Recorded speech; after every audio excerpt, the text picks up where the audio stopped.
The moment Jimin opened his mouth, silence swept the room. Cameras were rolling, lights flickered softly, but even through the gleam of the studio, his trembling voice carried something no one expected to hear. "I was afraid he might be disappointed in me," Jimin confessed, his eyes fixed on the floor. It was the kind of revelation that made both fans and fellow artists pause, because the he in that sentence could only be one person: Jungkook. The youngest of BTS, his name hung in the air like an unspoken truth.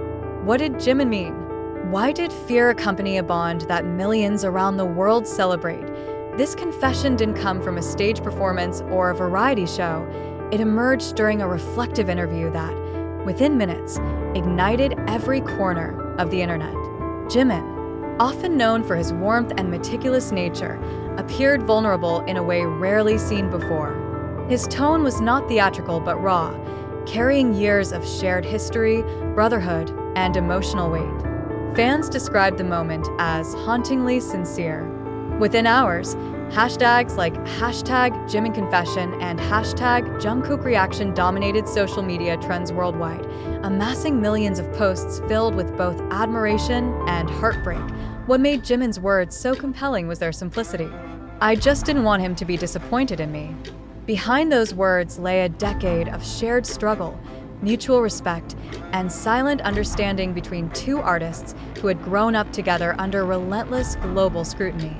For years, fans had witnessed their friendship evolve through on-stage banter, long nights in practice rooms, and quiet moments captured behind the scenes. But this confession peeled back the curtain further, revealing not just affection, but a genuine human fear. The fear of letting down someone who matters deeply. When Jungkook learned about the interview, his response stunned everyone. Hours later, he posted a brief message on Weverse, 3 short sentences that carried the weight of an entire relationship. "I was never disappointed in you. I always knew who you are. Don't be too hard on yourself." There were no emojis, no hashtags, no dramatics.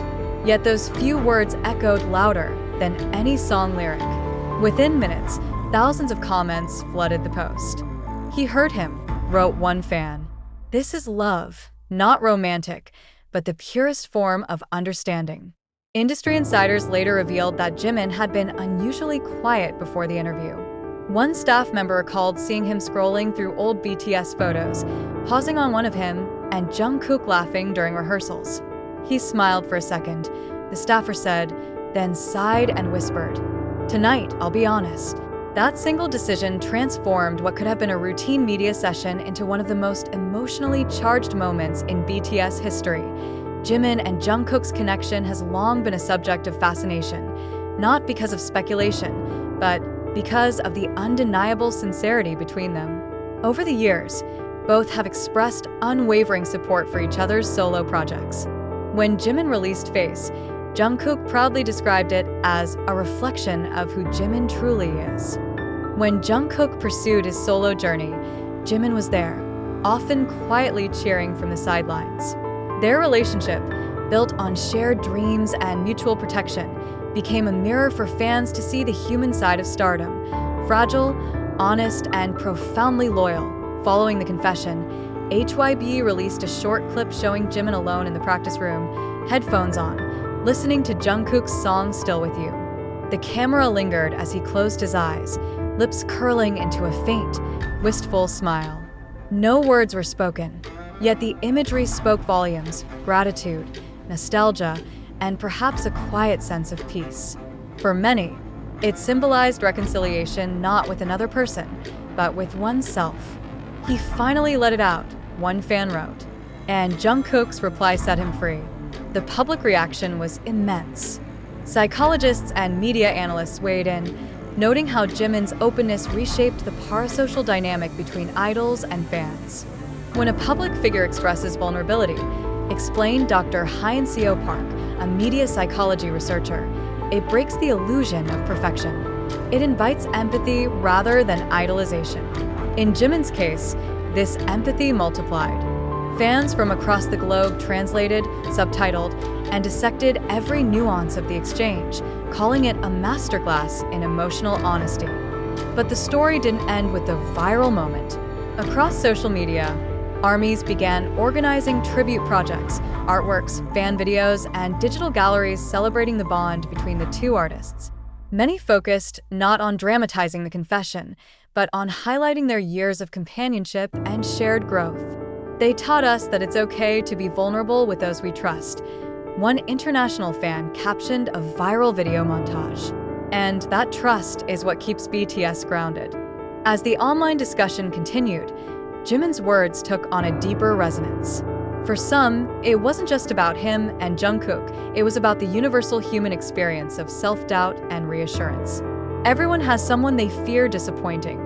Everyone longs to hear, "You don't have to be afraid." Jungkook's calm and tender response reminded fans that empathy can exist quietly, without grand gestures or public declarations. It's a reminder that compassion, when sincere, needs no translation. And the following days, during a radio segment in Seoul, a host quoted Jungkook's message and called it the softest form of strength. The line became a mantra online, shared in art, playlists, and fan essays. "You don't have to be afraid" became not only Jungkook's reassurance to Jimin, but a collective message of comfort from BTS to their fans. For a group often praised for their music, this moment reaffirmed something even more powerful: their humanity. By the week's end, journalists and fans alike agreed. This was not a PR stunt, nor a scripted interaction. It was the convergence of two genuine souls who had grown up in the same spotlight, learned the same lessons, and found in each other a reflection of grace under pressure. Jimin's vulnerability and Jungkook's reassurance transcended the boundaries of fandom. They reminded the world that behind every idol's perfection lies the same desire we all share: to be seen, understood, and accepted without fear. And perhaps that's why this story resonated so deeply. It wasn't about confession or surprise, it was about connection. In a world obsessed with appearances, Jimin dared to be fragile.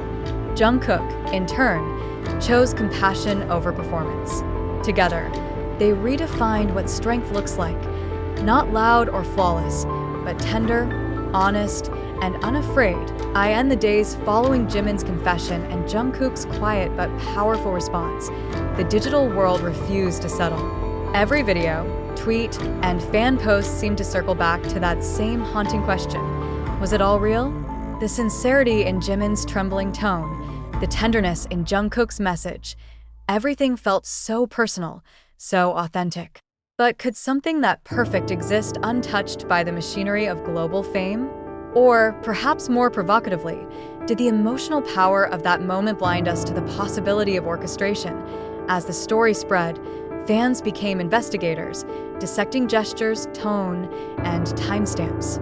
Some claim to have spotted edits in the original interview footage, suggesting that the emotional sequence had been intentionally highlighted. Others countered with side-by-side analyses proving the moment's authenticity. Screenshots, slow-motion clips, and translated captions filled Twitter threads and TikTok feeds. Yet beneath the debate, a deeper question lingered. Why do we need this to be real so badly? Is it because we crave truth, or because we find comfort in the illusion of it? The emotional gravity of Jimin's words made it easy to forget that the entertainment industry thrives on controlled narratives. HYB, BTS's agency, has built a reputation for precision. Every release, every post, every silence often holds strategic intent. Could it be possible, then, that this so-called confession was part of a carefully orchestrated image? Or was this the rare moment when the artist broke through the walls of media polish and spoke directly from the soul? The distinction between authenticity and strategy, between confession and curation, is often thinner than it appears. Still, to dismiss it all as fabrication would also underestimate the emotional intelligence of both artists. Jimin's vulnerability and Jungkook's compassion have been consistent threads in their story for years. Their interactions, whether captured on stage or in casual live streams, have always carried an undercurrent of mutual respect. So, perhaps the question isn't whether it was staged, but whether it matters if it was. Does the truth of an emotional moment depend on its spontaneity, or on the sincerity it inspires in those who witness it?